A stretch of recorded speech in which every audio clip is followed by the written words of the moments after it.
Thank you for coming. Today I want to share my recent work, benchmark tight approximation ratio of simple mechanism for a unit demand buyer. This work was done together with Pinyan Lu, and both of us come from Huawei Taylor Lab. In this work, we consider a classical revenue maximization setting, unit demand single buyer. Here, I, as a seller, have multiple items to sell to a unit demand buyer. That is, this buyer want to purchase at most one item, and his utility is the difference between the value of an item and the payment he makes. Consider such a scenario. Suppose I have three items, and I post the above four prices for each of the items. Then, if the buyer have such values, then by purchasing the cell phone, he can get the highest non-negative utility. By purchasing the laptop, he can also get a negative utility, but this non-negative utility is not as large as the one from the cell phone. And from the last pad, he can only get a negative result. So in this scenario, the buyer will purchase the first item, the cell phone. Okay, consider another scenario. Now I posted the same price as before, but suppose in this case, the buyer have lower values than before. In particular, each of the buyer's value is lower than the price set by me. So then, in this case, each of the possible item will gives the buyer a negative utility. So in this case, he will purchase nothing, and so I will get no revenue, and the buyer will get no utility. Actually, you see, the mechanism we have considered so far is deterministic. That is, I simply set a price for each item. But actually, I can also use randomized mechanism to improve my revenue. For example, in addition to the prices set to each of each of the three items, I also gave another option of I should also show you a lottery. This lottery consists of four entries. The first three entry, four lottery, the first three entry refers to the allocation probability of each of the three items, and the last entry, 0.05, refers to the probability that I allocate nothing to you. So if you decide to purchase this lottery, then I will allocate the cell phone to you with probability 50%. The laptop will also with 50% chance. The pad with 15% chance, and unfortunately nothing with 5% chance. And I set a price of 9,500 on this lottery. Now consider such a valuation outcome of the buyer. In this case, you see, by purchase each of the item as well as the lottery, the buyer can get a positive utility. But the first item gives you a utility of 2,000, the second one also 2,000, the third one 500. But if you decide to purchase the lottery, in expectation you will get expected utility of 2,100. You see, this lottery is in expectation is higher than every other utility from the other items. So in this case, the buyer will purchase this lottery, and actually, in some cases, the randomness can help the seller to improve the revenue. Okay, now let's give a formal definition of our problem. In our revenue maximization setting, there are two agents, one buyer and one seller. The buyer is risk neutral and has independent valuations for each of the item. So the outcome values are private information only known by the buyer himself, but the value distributions of the items are public information known both to the buyer and also the seller. Given the distributional information, the seller will design a mechanism or an algorithm. In general, he can design a lottery pricing. That is, this refers to the family of all randomized mechanisms. And as a special case if we can only use deterministic mechanisms, every deterministic refers to a mechanism called item pricing. That is, lottery pricing consists of a number of lotteries. Each of the lottery is a probability factor and as well as a price of this lottery. And in particular, item pricing deterministic mechanism, we have exactly an lottery, and every lottery I will deterministically allocate the index I item to you at a price of pi. So once the seller shows such a mechanism to the buyer's decision is to purchase either a item or a lottery that maximizes his expected utility. Here we assume that the buyer's utility is quasi-linear. Also, you say, if I show the buyer a specific mechanism, then since I know the value distributions of the buyer, I can also determine the selling probability of every possible lottery, right? And as a consequence, once I determine the mechanism I use, based on the distributional information, I can also derive the expected revenue from this specific mechanism. So my problem, me as a seller who want to maximize the utility, the revenue, will design an optimal mechanism that maximizes my expected revenue.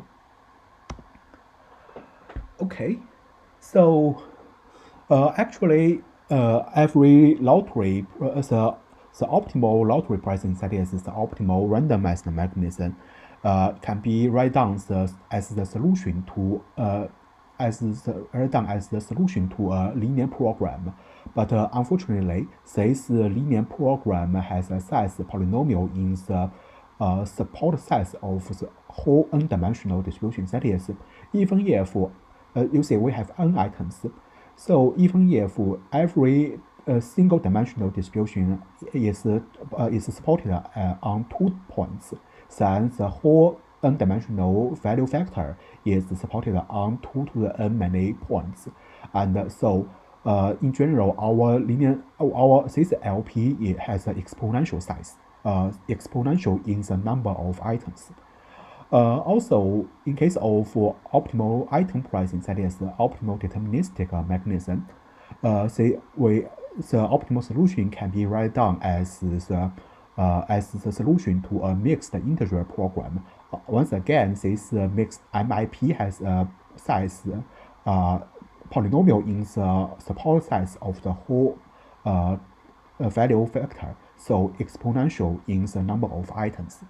And as you can imagine, this LP for the optimal lottery pricing is exactly the LP relaxation of the next mixed integer program, that is the program for optimal item pricing problem. So a natural question is to study the integrality gap of this particular LP. That is, this integrality gap is precisely the tied revenue gap between optimal randomized mechanism and the optimal deterministic mechanism. To get a better sense, let's look at a concrete example. Suppose we have 2 RID items, and each of the distribution is equal revenue distribution. So if we use a deterministic mechanism, that is, if we set a price of P1 for the first item and a price of P2 for the second item, then it's easy to derive the expected revenue formula for this particular item price mechanism. And this revenue formula is given here. As you can see, this formula is always less than 2, but if both of the prices are large enough, then this expected revenue can be arbitrarily close to 2. But in contrast, if we allow randomness, that is, if we use lottery pricing, actually we can truly improve our expected revenue. For example, in addition to the price P1 and P2 for the 2 items respectively, suppose I give you the third option, that is, with 50% chance I give you the first item, with 50% chance I give you the second item, and this lottery I sell it at a price of 2.5. With elementary calculation, you can show that if once again, if both prices P1 and P2 are large enough, the expected revenue from this lottery price mechanism can be arbitrarily close to 2.277. This is strictly larger than 2. So also this example tells us that, well, the considered integrality gap, that is, the revenue gap between optimal deterministic mechanism and optimal randomized mechanism, is at least 1.139. Actually, this is the best known lower bound instance in the literature. Also, for our problems, there are so many interesting problems to study. For example, we can consider the computational complexity of both the optimal deterministic mechanism problem and the optimal randomized mechanism problem. First, consider optimal item pricing, that is, the deterministic mechanism. First, actually, the decision version of this problem is in NP. Notice that actually the NP membership is non-trivial. Also, it was shown in this SODA 14 paper that this decision problem is NP complete even under rather strong assumptions on the distributions. That is, even if the distributions are RID, but has every single dimensional distribution is supported on polynomial many points, then the problem is already NP hard. Also, if we allow asymmetric distributions, even if every distribution is supported on 3 points, then the problem also becomes NP hard. As for optimal lottery pricing, that is, optimal randomized mechanism, the case is similar. For example, even if every single dimensional distribution is supported on 2 points, actually, possibly we need the optimal lottery pricing requires exponentially many lotteries. That is, the space complexity of the optimal algorithm is exponential.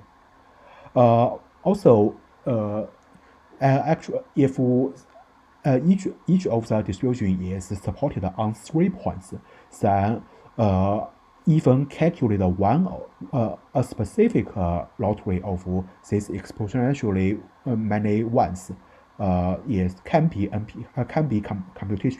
computationally intractable. Given the hardness result, a natural question is to study approximation algorithms. The state of art is that in case of for optimal item pricing, that is the deterministic mechanism, we have either an additive arrow pitas or a quasi-pitas, either an additive arrow pitas or a quasi-pitas or pitas under additional distributional assumptions. But you see, all of such results do require some certain distributional assumption. And in case of optimal lottery pricing, there is an unconditional QP-task. But if we insist on polynomial time mechanism and unconditional revenue guarantee, we can only get a constant revenue guarantee rather than 1 plus epsilon revenue guarantee. First, in this EC 2007 paper, the authors provides a simple mechanism called uniform on the virtual value item pricing. It do runs in polynomial time, and it was shown that it achieves a 3 approximation to optimal deterministic mechanism. Later, this bound of 3 was improved to 2 in this stock 2010 paper. Also, against optimal lottery pricing, that is optimal randomized mechanism. In this EC 2010 paper, it was shown that the UIVV item pricing achieves a 4 approximation to optimal lottery pricing. As a consequence, the mentioned integrality gap, that is the revenue gap between optimal randomized versus deterministic mechanism, is at most 4. And as mentioned, the best known lower bound is rather close to 1. It is 1.139. And in this work, we first for against the optimal item pricing, that is the deterministic mechanism, we prove that UIVV item pricing, the previously known revenue guarantee of 2 actually is tight. That is, we provide a sequence of instances, and once the number of items is large enough, UIVV item pricing do its revenue guarantee to, against optimal item pricing can be actually close to 2. And against the optimal lottery pricing, we prove that UIVV item pricing achieves a 3 approximation against the optimal lottery pricing. So this improves the best known low bound of 4 to 3. Technically, our approach the core ingredient of our approach is a technique called benchmark-based profit inequality, and we believe that this new technique can be applicable to other problems in multidimensional revenue maximization. Also, our work leaves many interesting problems. For example, as mentioned, for optimal item pricing, we all approximation schemes, by now I mean to get a 1 plus epsilon approximation, we either need a QP quasi-polynomial time, or we need to make a strong distributional assumptions on the items. But a very first question is, can we get unconditional p-task or q-p-task or even f-p-task? Also, for optimal lottery pricing, can we improve the currently no q-p-task to p-task or even f-p-task? Also, another question is to try to close the revenue gap, the integrality gap, or the revenue gap between optimal randomized versus deterministic mechanism. Our work show an improved bound of 3, but there is still a large gap between the best known upper and lower bounds. That's all. Thank you.